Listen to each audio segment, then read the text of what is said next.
Before I start, I'm going to ask you guys for something. If you'll do me a favor. I'm going to get two videos. And the first one, I want you all to clap and scream like you've just seen the most amazing thing you've ever seen in your lives. I'm going to count to 3. Everybody ready? 1, 2, 3.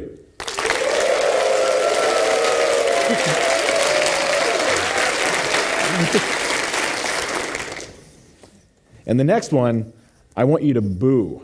And I want you to feel, I'm not going to say scream obscenities, but follow your heart. 1, 2, 3.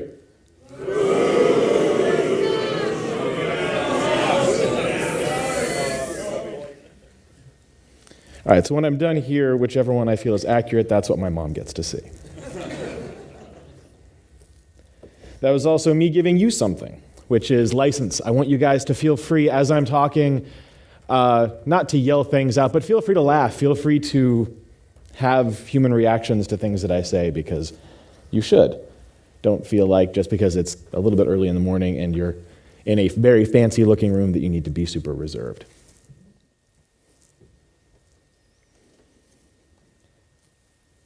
I think I need to click a button. There we go. So I am Dave Wiskus, and I do design things, and I've worked on some stuff that you might have heard of, and I've worked on some stuff that you've probably never heard of, and I've worked on a whole bunch of things that I'll never be able to talk about. But chances are, if you've heard of me, if you know anything about me, it's because of a podcast I do called Unprofessional with my friend Lex Friedman. The podcast is we bring in interesting people and we talk to them and trick them into telling embarrassing personal stories. So I'm going to tell some embarrassing personal stories. But I'm going to couch it in design. And normally what I do when I get up and give a talk is I talk about design. Design, it means so many things. It's such a loaded word. There's all kinds of different types of design. There's visual design, there's interaction design, experience design, there's architecture design. And we say design as if that is the blanket. You can have a developer and a designer, and that's all you need to create a thing. Sometimes the developer is the designer, but it doesn't really work that way. Different designers do different types of things. And I think of myself as an experienced designer, as an interaction designer.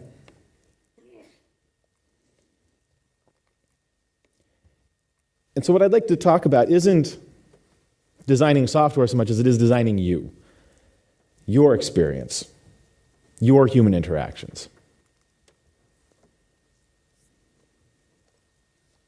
This kind of came out of, I have a really bad memory. There's a good chance that if we meet a year from now, I won't remember your name. And it's probably not your fault. It's probably my fault, and that's personal failing. And there's things I can do, there's tricks I can use to try to remember things better. And I'm working on that. I'm trying to get better about it. But the truth is, I'm not the only person who has this problem. I'm not the only person who has a bad memory. And so while I'm developing little tricks to get better about remembering people's names, the suggestion that I make to others is be more memorable. When you meet people, make an impression. And this is kind of born out of something that I did about a year ago. I sometimes do dumb things. This was maybe one of them.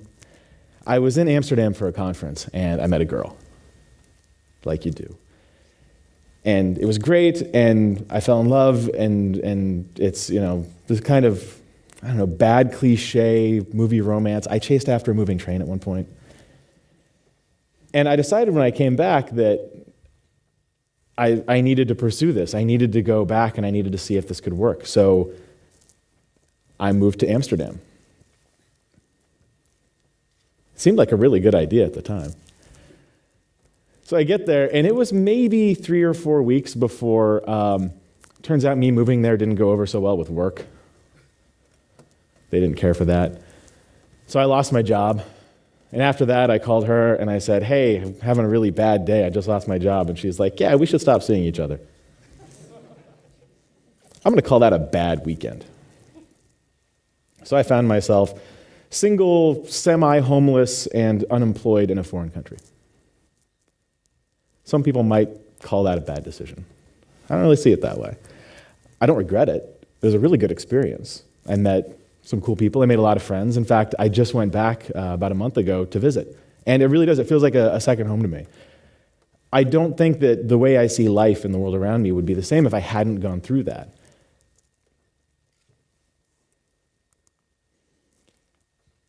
What I learned was I can't be afraid of the decisions that I'm going to make. I need to embrace what feels right, even if I'm going to end up looking stupid. Because the truth is, I get a great story out of it, if nothing else. It didn't kill me. It's life experience. Was it worth doing? I don't know that I'd recommend it, but if it was stupid, if I'm stupid, I'm exactly the kind of stupid I want to be. I want to be the kind of guy who would be crazy enough to move to another continent because he met somebody and have it all blow up in his face.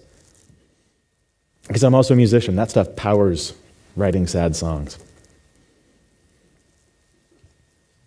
But it got me thinking about what it is I really do. My job as a designer is to create experiences for other people with software. But I kind of feel like that's my job in life, too.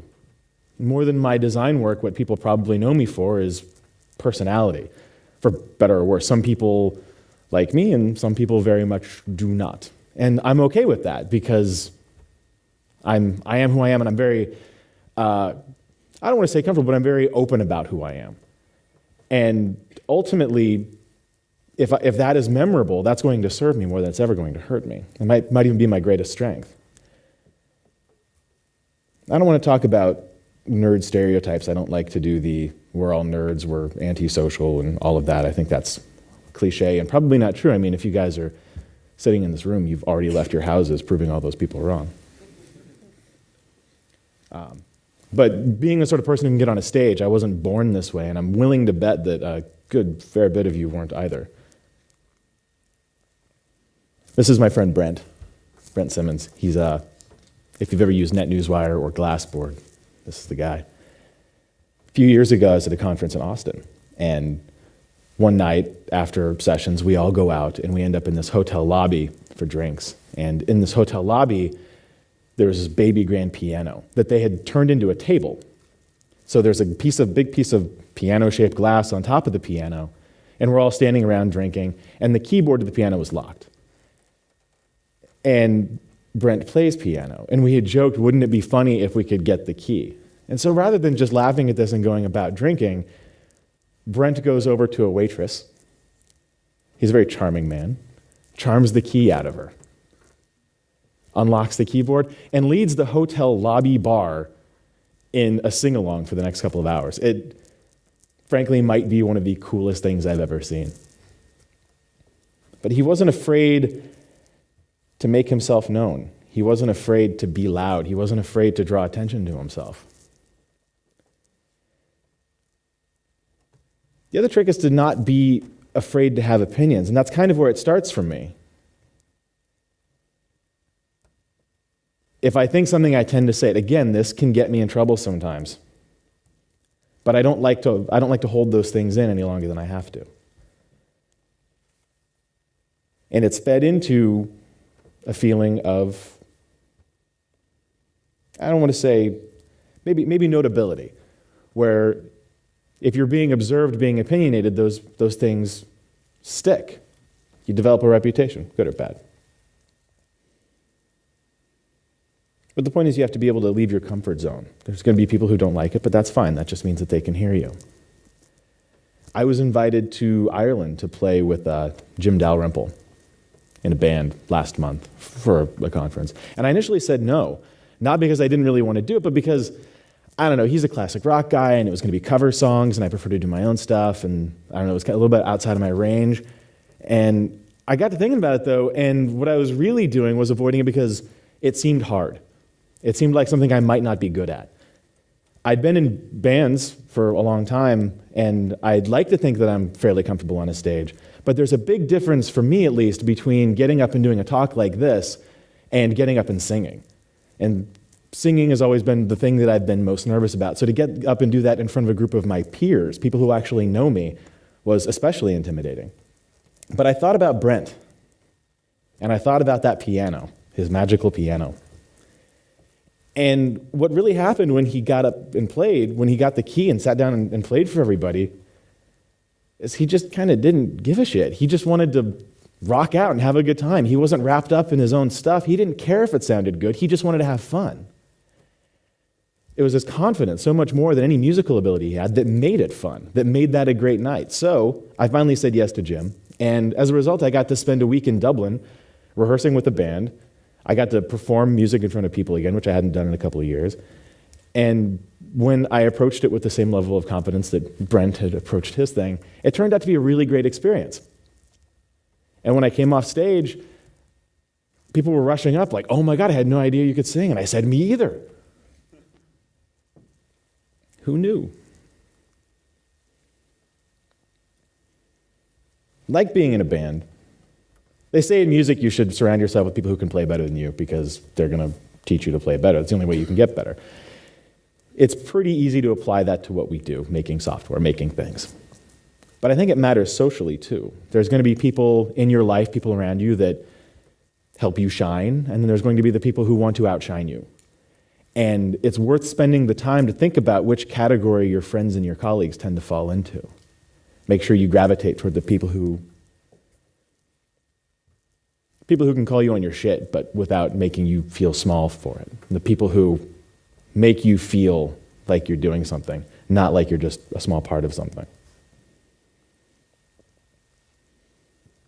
I'm going to break a little bit of a rule here. So I love being on stage, and I do these things, and I've kind of hinted at this, but I think as most of us might feel, we're terrified to be up here. This is a big room. Look at this place. Crazy Tron lights and all these smiling faces looking back at me. It's intimidating.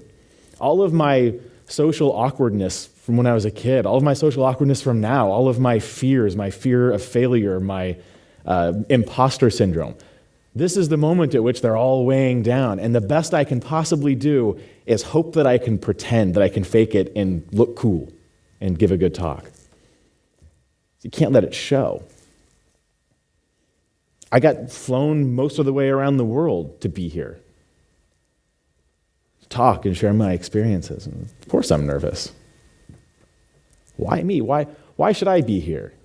Why should I be able to pull this off? Why should I have been able to accomplish anything that I've accomplished? It's easy to think you don't deserve something, but the truth is, if you act that way, if you act like you don't belong, people are going to pick up on that pretty quickly. If someone thinks you're world class, the worst thing you can do is tell them that they're wrong. Let them think that. Run with it. Fake it till you make it, as they say. The trick, though, is don't tell them that you're faking it while you're faking it, like I just did. Ha ha. Don't be afraid to try new things. I'm hearing laughs. I think some of you might know what this is. It's a urinal. I just heard an ew. Sorry. I was in Amsterdam for that conference that I was talking about, and we had come out of the conference area, and there's this big field that we had to cross. And you find yourself sometimes in a situation where you got to go. And I was pointed to this. And I said, well, there's no way. Back to the world? Are you kidding me? And the attitude was, why not? Just go do it. And I won't say peer pressure, but a little bit of peer pressure. I finally said yes. And, oh my God, it's so liberating. And they have these things all over Amsterdam, like for Queen's Day or for big events. And laser here. I don't know if you can see this, but they don't have like pipes that go into a sewer system from these things. It just runs out the bottom. And on a busy day in Amsterdam, like a Queen's Day, a big party day, you've got about a 95% chance that you're standing in urine. I don't know what women do. Huh. But it turned out I tried something new and it didn't kill me. And I'm always happy to end up with a good story. Switch gears a little bit. Now, I could talk about this for 25 minutes. I could do a whole talk with this one slide, and I decided that I wouldn't ruin your day with that. But memory. This is memorable. This is a Rolex ad from 1968. The copy's been removed, so it's just the photo. But there's so much going on in one picture, and I love it. There's so many little things that are going to stick. Like you might not mentally, consciously process the things that are happening in here, but they're the back of your brain, lizard brain thing. It's tickling those things, and it becomes memorable for a bunch of reasons. Look at, he's holding a glass, and they're well dressed, so you can tell it's a social event. Look, no wedding ring, woman's hand touching the watch. The only jewelry you see is the watch. You don't even see his cufflink, even though it's a French cuff shirt. She's not wearing any jewelry. In fact, while you can see that he has no ring, her hand isn't tilted such that you can't see if she has a ring. There's so many little things happening in one picture. When the ad ran, there was a bunch of copy that went with it. If I were in charge and I was running this ad today, I would put the Rolex logo on here and that's it. And I'm not even sure I would do that. But the things that stick with you, the things that become memorable, aren't necessarily the things that you do to be remembered. It's the details. It's the consideration that you put into what you do. That first slide, design is what happens when you care and create at the same time. This isn't the thought and effort that went into designing the watch. This is the thought and effort that went into designing how you're going to feel about the watch to want to buy it. It's all that same process.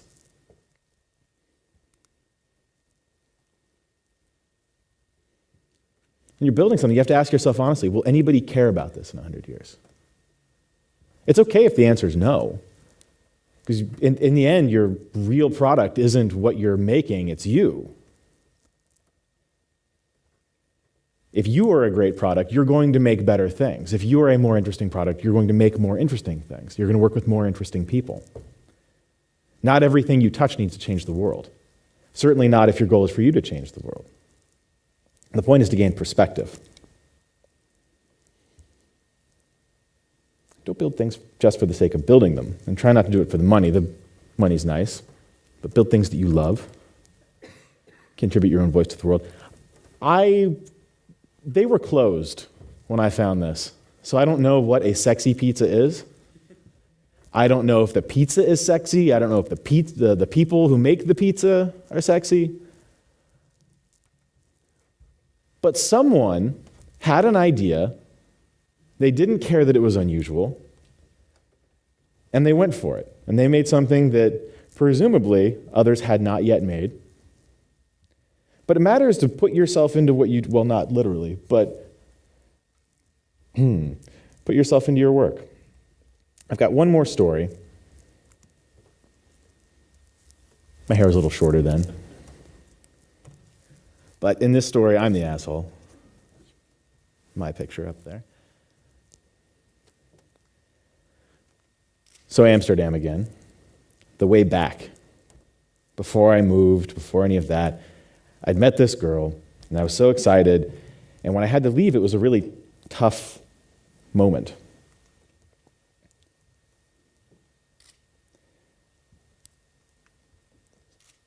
Go through all the stress of getting to the airport. She went with me so that she could wave goodbye. Again, total movie cliche. I get to the plane, and I go and I sit down in my seat, and I immediately realize there's no way I can sit next to two strangers for 7.5 hours and not freak out. And I had a panic attack. I grabbed my bag and I ran off the plane. And of course, the flight attendants come running after me because a guy running off a plane right before the doors close, they don't care for that. And they ask me what's wrong. And I say, I just need to go. I need to go. I'm having a panic attack. I just need to get off this plane. I can't be on this plane. And thankfully, they're Dutch, so they didn't focus too much on the word attack. They just wanted to make sure I was okay. They wanted to make sure that I wasn't psychotic or something. And I said, no, I just need to get off the plane. I can't be here.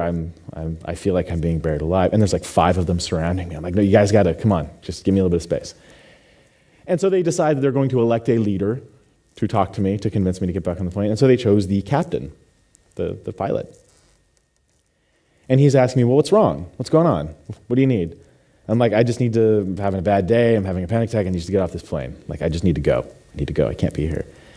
And he says, well, we can't make you fly, but it's an international flight, and if we take you off the plane, we take your bags off the plane, and that's not going to go over so well. That's going to delay things even more. So what if we did this? And he keeps listing off things like, what if we did this? What if we did? And I'm not hearing any of it, and I kind of wave him away. He says, well, take a minute. I'll go over here. You think about it. And if you need to go, you can go. We can't make you stay, but we'd love it if you could. So he goes away, and I take a minute. I calm down, and I realize I probably should just get on the plane. It's the best thing I can do. And he comes back, and he's like, are you okay? And I say yes, and I get on the flight.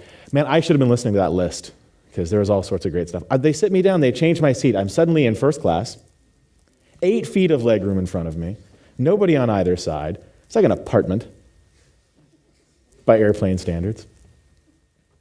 A dedicated flight attendant. They're bringing me alcohol before we even take off. It's fantastic. Like a little vacation. And about halfway through the flight, the lead flight attendant comes over and he grabs me. He's like, hey, let's take a walk. So we go to the galley where they're all hanging out. We sit down and we talk about things, and he's asking how the trip's going, or how my trip was, and all of that. I'm getting along great. And then as we're talking, the captain, the pilot, walks up. He's like, Dave, how are you feeling? Like, actually pretty good. I'm being well taken care of, and this was a bad day, but it's turned out to be pretty all right. You guys are treating me really well. Thank you. And he goes, great. You ready to come see the cockpit? Yes. I didn't remember that either. So he walks up and he calls back, and the flight attendant guy picks up the phone, and they say something in Dutch, and I get walked up to the front, knock on the door, wave at a camera, they let me in. I'm sitting down behind the captain, like in the 777, an international plane. We're over the Atlantic, and I'm sitting there looking out the front of the plane, kind of wondering how this even happened. And the pilot turns around and he says hello to me again. And when I travel, I like to wear, some people wear Canadian flags. I wear an Apple jacket because everybody loves Apple. And he sees the Apple logo on my chest. And he's like, oh, do you work for Apple? No, I'm a designer. I make software. I'm a third party. Oh, do you know people who do? And he starts asking all these questions about, have I been to the mothership and which stores have I been to? And he's all into it because the guy had just bought an iPad and he changed his world. He just wouldn't stop going on about this. He's asking me questions. We're sitting there talking about Apple stuff for a good 2 hours or so. And finally, he's turned around staring at me, listening to these what I have to say and asking questions, and he just goes, man, you've got the coolest job. I'm like, are you serious? If you turn around, you're flying actually, you should turn around. You're flying a plane. It's like, it flies itself. And he starts showing me his dials and all this stuff, like here's what it does, and it's got this thing over here, and you can move these screens around because it's a touch screen, but it's not as good as the iPad's touch screen, but it's still pretty good. He's all excited. We're getting over U.S. airspace, and they have to get me out of the cockpit because, U.S. airspace. But before I go, I just wanted to thank him, and I wanted to try to get some understanding of what had happened. I said, look, I was being kind of an asshole. Like, I was caught up in my own stuff, and I ran off a plane, probably scared the hell out of your people, delayed an international flight. You would have been completely within your rights to tell me to sit down and shut up. And I probably would have just done it. But instead, you took what was a really bad day for me and you made it into a pretty awesome story. Why? Why do that for me? And he looks me in the eye without missing a beat, and he says, you look like you're having a bad day. We thought we could make it better. The moral of that story is fly KLM. But talk about memory. Talk about being memorable in kind of both directions, and I was doing it the wrong way. But they took something that could have been awful, and they turned it into a marketing opportunity, not even because they wanted to do that, but because they just wanted to be kind. They wanted to do the right thing. They had thought about who they were as a company. This guy had thought about who he was as a person, as a pilot, and his approach to things was built on that. This timer had never resets. I have no idea where I am on time right now. I apologize if we're missing lunch or something. It's still Friday, right? You can't just hope and dream. You can't just wish things into existence. Design, by any definition of the word design, is a verb. It is first and foremost an action. It is something that you do. It is something that you do to and for your products. It is something that you do to and for your users, and it's something that you do to and for yourself. So if I'm going to offer you a very specific piece of advice, it's going to be during the breaks, during lunch, after the conference, go up to strangers, say hello. Come up to me and say hello. Don't be afraid to talk to people. Don't, especially the speakers. That's part of why we're here, is to meet people, to offer our opinions and our experiences. If that's over a drink and you've got your own stories to share, all the better. Find yourself talking where you normally listen, and find yourself listening where you normally talk. Go fuck up a little and see where it takes you. And remember that this is supposed to be fun. It's so easy to think about all the time that we spend in front of a computer typing and playing in Photoshop, moving pixels around, making our code better. But a big part of why we do what we do, the biggest part of why we do what we do, should be because we enjoy it. And sometimes that should include other people. It should be a social experience. Again, if you're sitting here, that's already a testament to the fact that some part of you understands this. Let's embrace that. There's cool people everywhere. Go up and say hi and show them how cool you are. My name is Dave Wiskus, and I have a Twitter account. Thank you.